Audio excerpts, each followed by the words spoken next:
ito kasi mainam tong gamitin dahil medyo ano siya, medyo malambot-lambot na ng konti kaysa dati.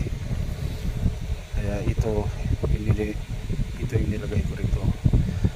Hindi ko na sa inyo pinakita yung paano ko ito pinalitan gamit ng soldering iron, soldering lead at saka soldering paste. So, isolder nyo lang dito. Yan, kabila na yan. Isolder yung dalawa yan. Palitan nyo lang to bago nyo ito itapon, kasi minsan kasi itong relay nito ay po pwede pa pag hindi na sumindi, gumagana yung plaza relay, hindi na sumisindi ang ilaw, kusa na lang ito tinatapon nila. Mas mainam ito, i-repair nyo na lang para maka-inos or makatipid.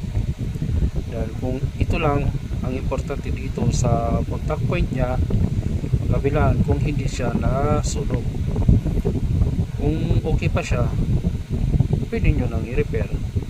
Pero kung napalitan nyo na to, hindi naman sira to, ito, tapos hindi naman siya umiilaw, may power naman, tingnan nyo muna yung mga linya sa harap at saka sa likod kung mayroon po doon sa mga taillight at saka harapan bago nyo ito itapon.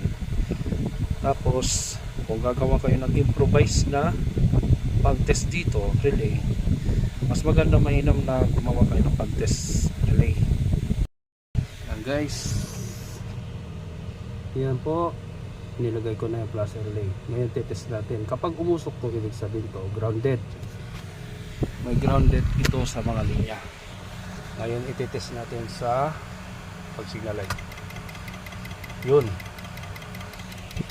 kikita doon sa may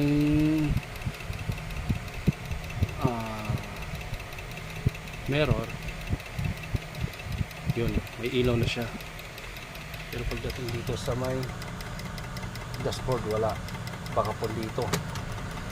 Yun, meron na.